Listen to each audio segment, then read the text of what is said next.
everybody. Everybody. It's not just hi, Colleen. Hi, Liam. Yeah. It's hey, everybody. Hey, everybody. We have to change our greeting now. It used to be just a little hi, and now it's a hey. Yeah. It's a three-way high five. Wow. That was good. So the screen's a little more crowded now, but this is fantastic. Welcome back to Faith. Faith, welcome back. Thank you.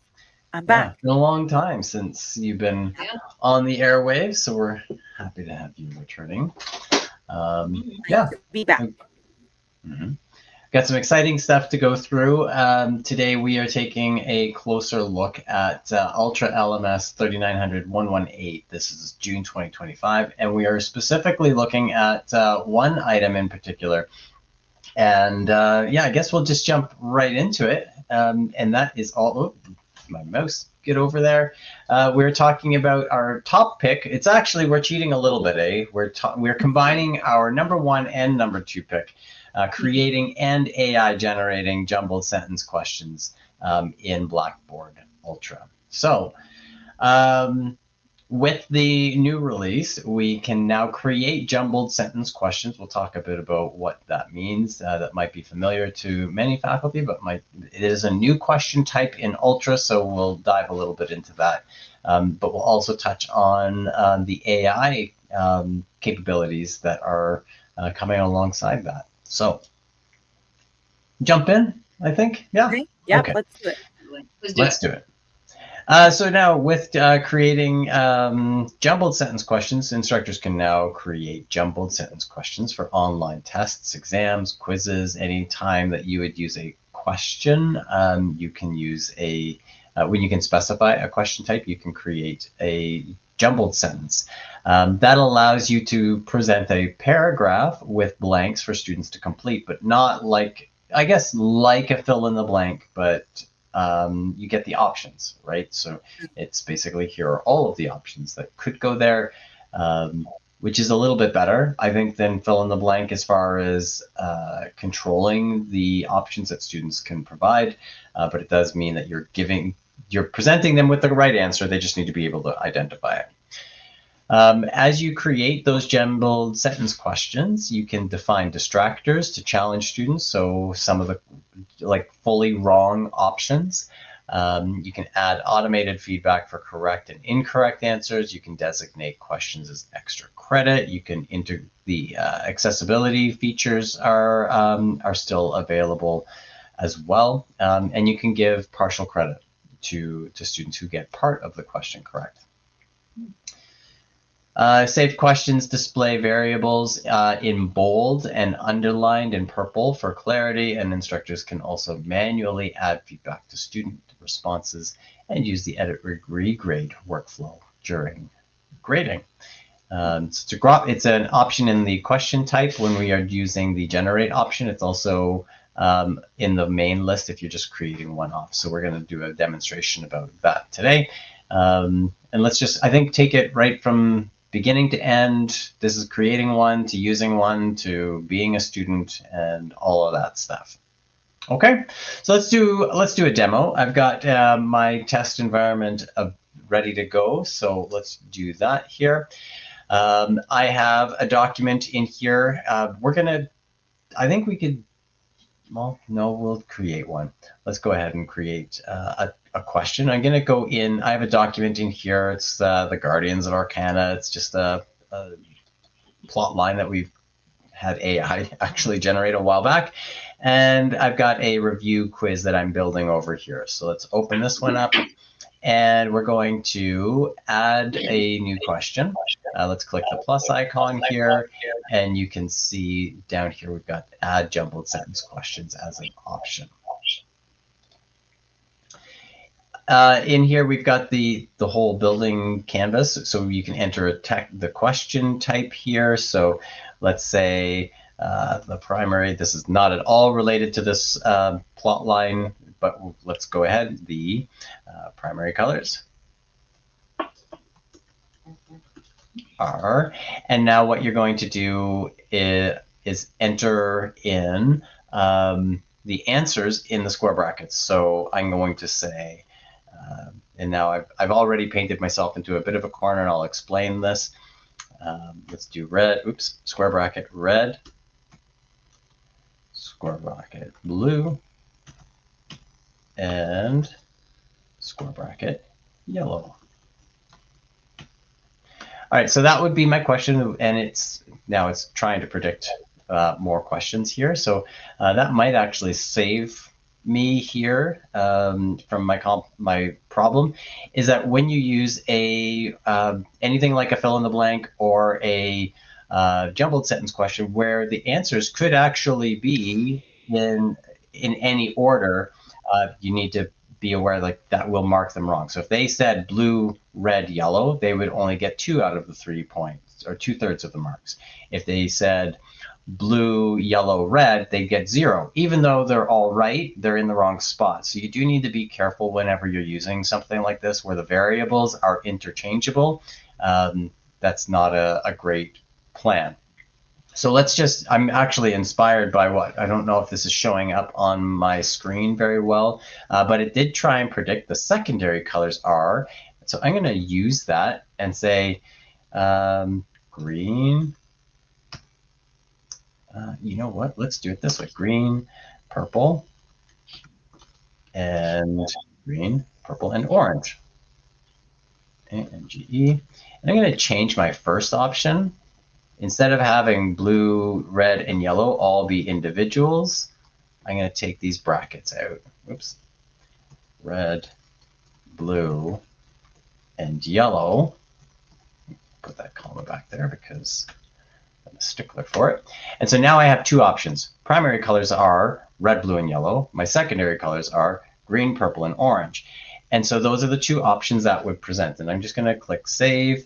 And so those would be the 2 options. And so it would present to the student as saying one of them has to be red, blue, and yellow. One of them has to be green, purple, and orange. This is a very easy question because the students could grab, like if they know that green is a secondary, then they know that that's the right option over there. So we can make this more challenging by adding some distractors. Let's click the 3 dots, click edit, and I'm going to click add distractor.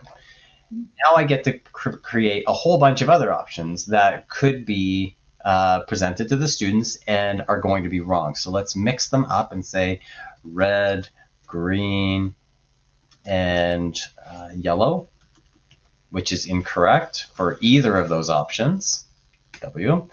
And let's hit add distractor. And I don't know if you're noticing that, but I'm using the keyboard as I navigate. So I'll show you that again. So red, green, and yellow. Let's do black, white, and gray. And if I press tab, it moves to the trash can. Press tab again, goes to add distractor, spacebar, opens that up. So now I can quickly navigate through without having to go back to the mouse. Let's do one more. Rainbows, sprinkles, and unicorns. There we go. It's a bit of a throwaway option that we have. So now we have these 2 correct options, which have to be in the right space, and these 3 incorrect options that shouldn't be selected at all. We do have the option to add partial credits. So that means that if students get half of it correct, then they get half of the marks. And we also have automated feedback that we can integrate in here. So if they get it correct, well done. If they get it incorrect, go to chapter 4 to review the color wheel or whatever. Let's turn that off and hit save. So now we have this question here. Primary colors are red, blue, yellow, green, purple, and orange, or these 3 options here. Let's make this test visible and we can jump in there. Anything that I need to clarify as I'm going through here? Or are we making sense? Yeah, no, I think it's really good. And I was going to say, I noted when you were creating the questions in the question text box, it wouldn't allow you to save until you put the end bracket on. So it's making sure that you create the question correctly before you're able to save. So I think that could be a good thing. If you're like, why can't I save this? It's probably because the formula, there's something missing, right? Yeah, you take away something. So let's take this away. Orange. Yeah, you're right. So it won't let me save because the question format is incorrect. So let's put that back in there. And now, exactly, great point to highlight. So that square bracket, now I can save it. And that happens in other question types too, right? That like if something's missing, and sometimes it's a little bit tricky to figure out what the heck is it wanting. But once you get it, it's easy to troubleshoot after that. So I'm just jumping into student preview here so that I can go to that test and show you what that looks like for students. I'm going to click start attempt. And it should be here it is. So question number 1, the primary colors are, and you see I've got, as a student, I have 2 boxes here as options. Click the drop down, and here are my options. I have red, blue, yellow, red, green, yellow, rainbows and sprinkles, black, white, purple. Over here, I have the same sort of options. And you'll notice it didn't just give you actually when I was reading through it, I was like, did it just give me all of the correct answers first? But it didn't. So we'll come in, we're going to say the primary colors are red, blue, and yellow. Secondary colors are green, purple, and orange. And then I can submit as the student, and that's that. Let's get this question correct. Red, green, and yellow. There we are. And I'll submit that. Submit. And I'm going to close and go out of student preview. Save my data. And then as the instructor, I should have one of those. There it is, one submitted.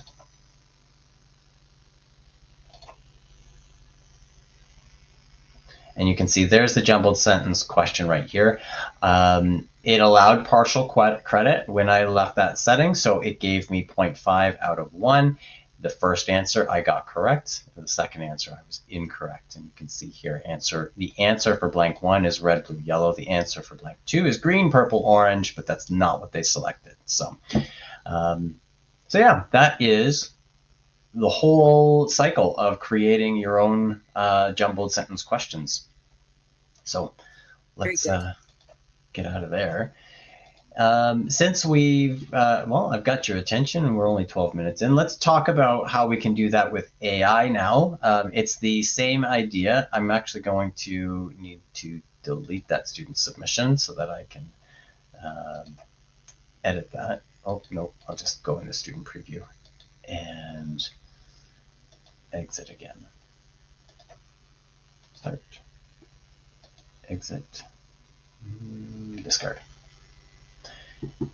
And we'll create one. And this time, instead of creating it right into the test, what I thought we would do is create our jumbled sentence question in a question bank, because you can do that and still use content. And so let's auto-generate some content based on, or some jumbled questions based on some content in the course. We're going to go down to question banks and select manage banks. And we're going to click the plus icon because we are going to add a new question bank here, and we're going to auto-generate that. You will notice that anytime you see those 2 stars, the little sparkles, that is Ultra's icon for AI actions. It's going to start spitting stuff together, but we're going to ignore what's happening over there and start defining what we want on this side. So we're going to select our course items. We'll navigate through and find the material. This is it here. So I've selected that and select the item.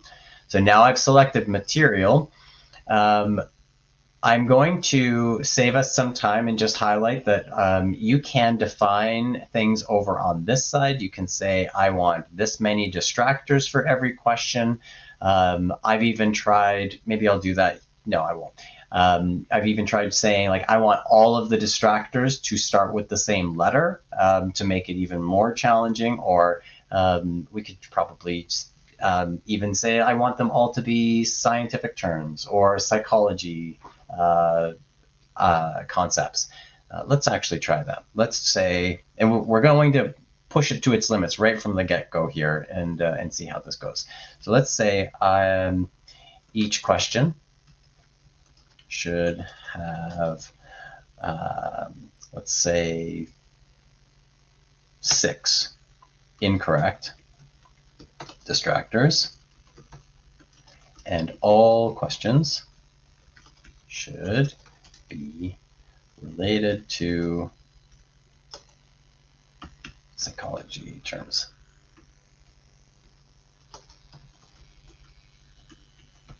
Or let's say this should be psychology terminology.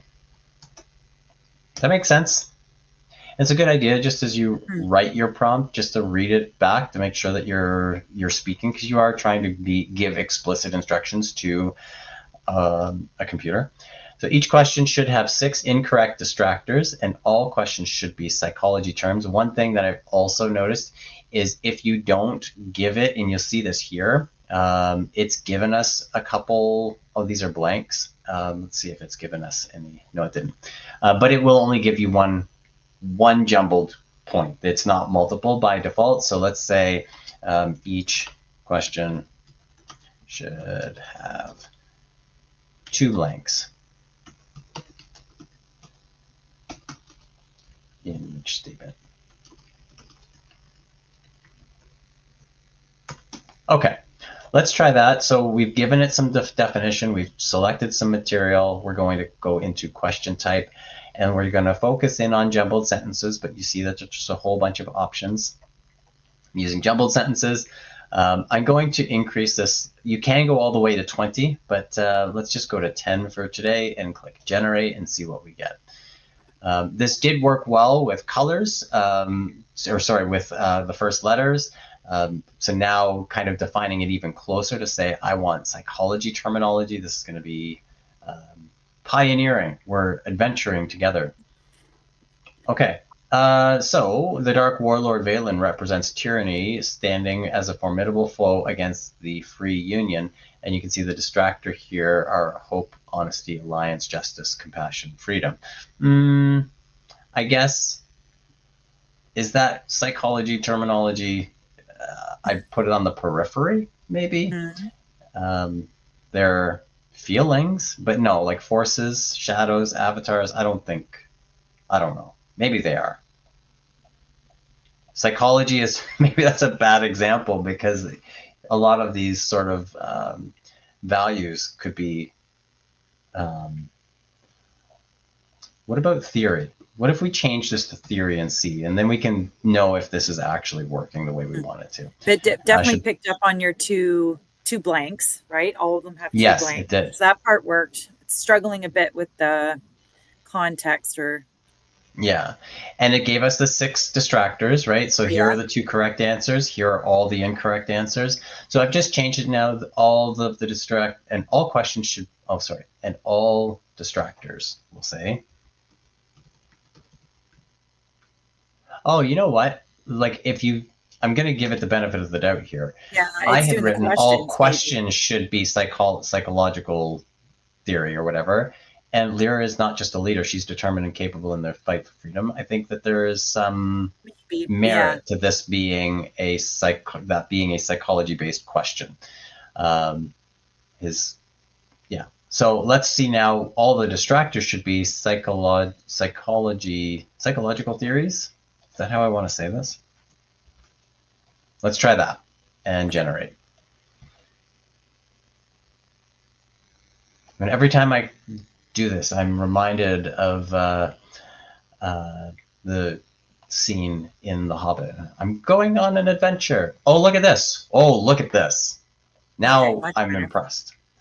His destiny changes when he comes to 2 mysterious robots, Ardo and Citron, who carry a secret message from a captured princess named Cognitive Dissonance. Okay, and this is why I'm less impressed now that I've read it. The princess's name was not Cognitive Dissonance. It was Lyra. So again, it's AI. We need to review it. But this certainly does give us a starting point where we could say, okay, actually, this is really a good start. I've really messed it up because I'm asking for it to come up with psychology theories down here. And that's not, I've forced it into getting things wrong. Yeah. You could always, I feel like, most of the text box for the descriptions are endless. Like you can put quite a bit. So you could always copy chunks of content that you want to base the questions off of, and that might be able to pull something more authentic. Yes, I'm trying third time, and then I'm going to stop. So what I've just adjusted is all correct and incorrect. I should have said options. You do that, options.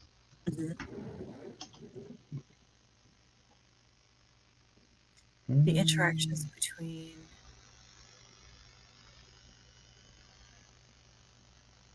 Okay, that's better. I feel like it makes some sense, at least. The character arc of Harlan reflects the concept of transformation, where an individual's motivations can change and evolve over time due to experiences and relationships. Is it transformation? Is it social identity theory, motivation theory, tribal theory? So this at least is better. Obviously, as the instructor, you would need to go through and review each question and make sure like what it's presenting is consistent with what you've been teaching, because it doesn't sit in on your classrooms. But that's pretty good. Now that we've kind of iterated, and this is what I was going to say before I launched that third option, the third attempt, is what we learned when we did the AI, the showcase for the AI role play tool, asking it to behave in a way. It was a lot of try it and iterate and test and refine it. So we've gone from just blank, which I did before we started this recording, to now we did 3 options that each time we got better. Each question should have 6 incorrect distractors, and all correct and incorrect options should be psychological theories. Each question should have 2 blanks. Now it dropped that one in each paragraph. So there you go. Maybe we were pushing it to its limits, but let's go ahead and continue. So if we like any of these questions, let's say we like the first 2, you select those options and then come down to the bottom, say add those 2 questions to the question bank. Now this question bank has 2 questions. We can go in here. I didn't edit the title. We could have. We could do psychology theories, PSY, in Arcan. There we go. And now we can come in here and edit these questions individually. We can say, actually, I want to change this question, or I want to adjust them down here. And you notice here that these 2 stars here, that's from the bolding, I think. Yeah, okay. So we could also add in other options in here. Let's say we wanted to put that as an option. Real life experiences, and then we can put in more distractors as well. Delusions of grandeur. That's not how I spell it. I should have chosen a word that I could spell quickly. DELUSMOS. There we go.